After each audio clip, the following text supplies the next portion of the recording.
What happens when Britain's most beloved chat show host comes face to face with one of the most controversial figures in modern royal history?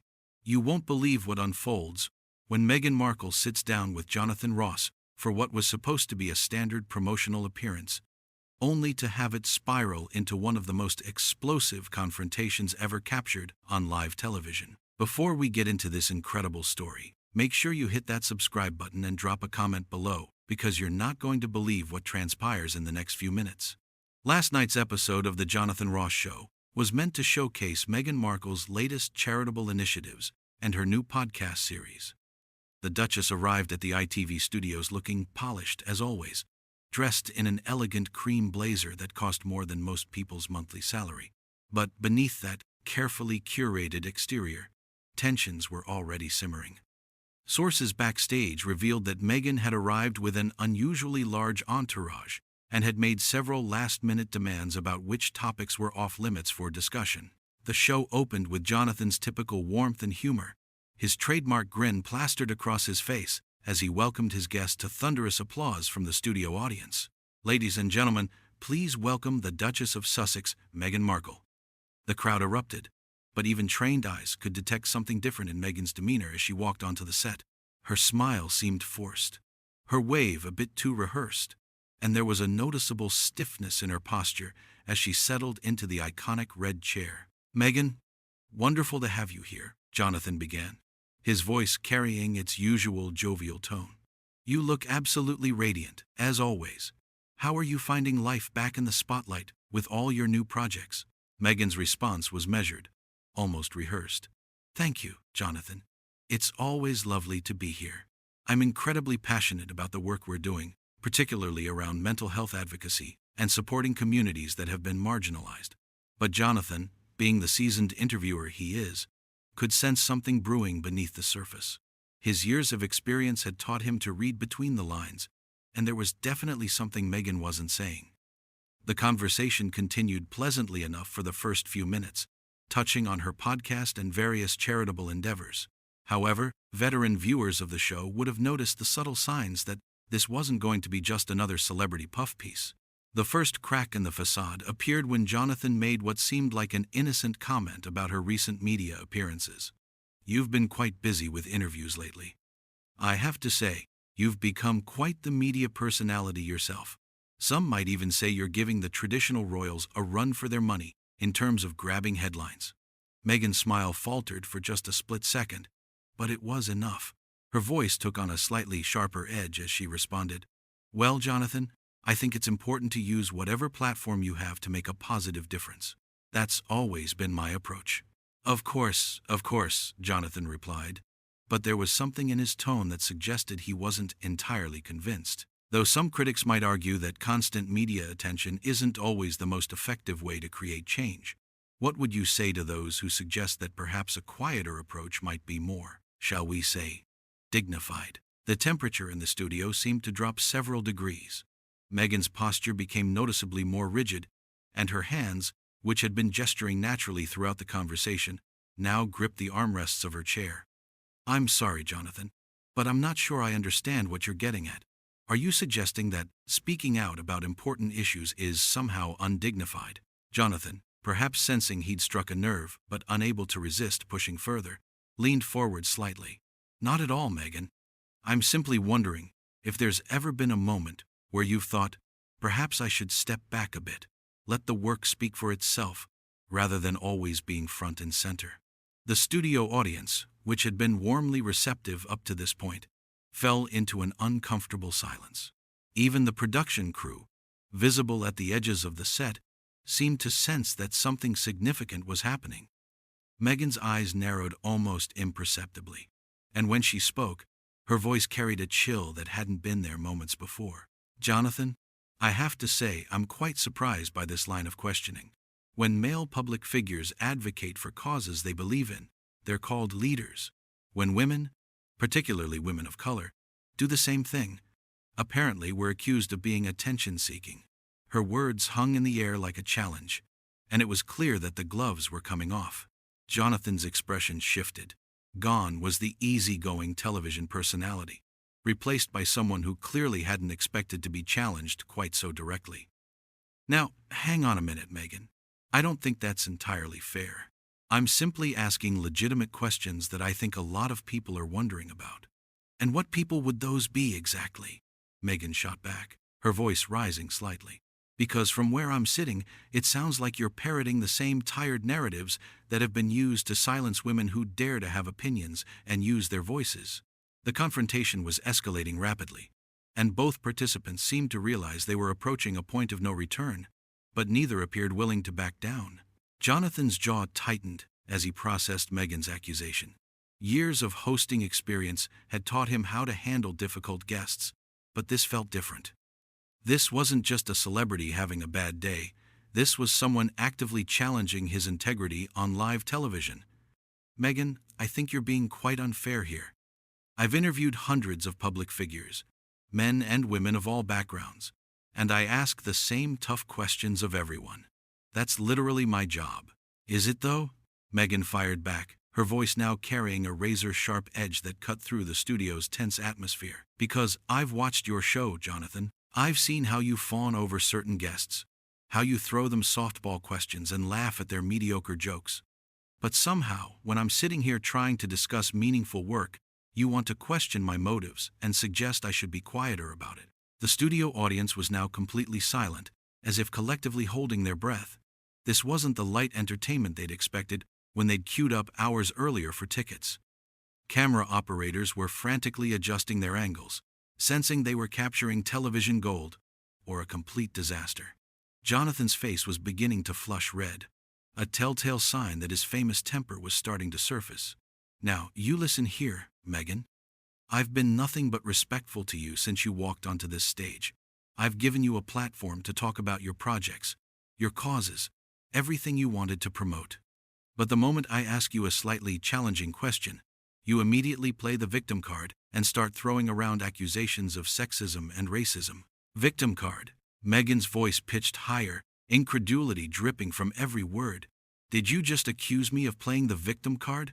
Jonathon, do you have any idea what it's like to be constantly scrutinized? To have every word you say twisted and taken out of context? To be called everything from a social climber to a manipulator simply because you married someone and dared to have opinions? Oh, for fuck's sake. Jonathon exploded, his carefully maintained television persona finally cracking. You married into the most privileged family on the planet. You became a duchess overnight. You've got more money and influence than most people could dream of, and you're sitting here acting like you're some sort of oppressed figure. It's absolutely ridiculous. The collective gasp from the studio audience was audible. Jonathon Ross, beloved family entertainer, had just sworn on live television during what was supposed to be a standard chat show interview. Production assistants in the control room were probably having heart attacks, but the cameras kept rolling. Meghan's eyes flashed with fury. Privileged? You think marrying into that family was some sort of fairy tale? You have no idea what I've been through. The hell that my life became the moment I said yes to Harry. The relentless media harassment, the racist undertones in every single article written about me, the complete lack of support from the institution that was supposed to protect me. Oh, spare me the sob story. Jonathon shot back, his voice dripping with sarcasm. Poor little Meghan, couldn't handle being a working royal. Had to run off to California with her prince and sign multi-million-dollar deals with Netflix and Spotify. My heart absolutely bleeds for you. The tension in the studio was now electric. Staff members were exchanging panicked glances, clearly unsure whether they should intervene or let this train wreck continue. The show's producers were likely torn between horror and excitement. This was either going to destroy careers or become the most talked-about television moment of the year. Meghan stood up abruptly, her chair scraping against the floor with a harsh sound that echoed through the suddenly silent studio. You know what, Jonathon? This is exactly the problem. This is exactly why Harry and I had to leave. Because people like you, people in positions of power and influence, refuse to see past your own prejudices and actually listen to what we're saying. Prejudices? Jonathon was now standing too, his face red with indignation. What prejudices? The prejudice of expecting someone who's been given every advantage in life to show a bit of gratitude instead of constant complaining? The prejudice of thinking that maybe, just maybe, someone who voluntarily joined one of the most scrutinized families in the world should have expected some media attention. There's a difference between media attention and a coordinated campaign of character assassination. Meghan spat back. But clearly, you're too blinkered by your own privilege to see the distinction. You sit here in your comfortable bubble, making jokes and conducting your little interviews, and you think you understand what real struggle looks like. The insult hit home. Jonathon's voice dropped to a dangerously low tone. My privilege? You want to talk about privilege, Meghan? I worked for decades to get where I am. I started from nothing and built this career through talent and hard work. I didn't marry my way into a palace and then spend the next few years complaining about how unfair my multi-million-pound lifestyle island. How dare you? Meghan hissed, her composure finally completely shattered. How dare you reduce everything I've accomplished to marrying Harry? I had my own career, my own achievements, my own identity before I ever met him. But people like you can't see past the fairy tale narrative, can you? You can't accept that maybe, just maybe, I might have legitimate grievances about the way I've been treated. The confrontation had now reached a fever pitch, with both participants hurling increasingly personal attacks. What had started as a routine promotional interview had devolved into something resembling a gladiatorial combat, with neither combatant willing to show weakness or back down from their position. Jonathon's face was now crimson, veins visible on his forehead, as he jabbed his finger in Meghan's direction. You know what your problem is, Meghan? You can't handle the fact that the world doesn't revolve around you.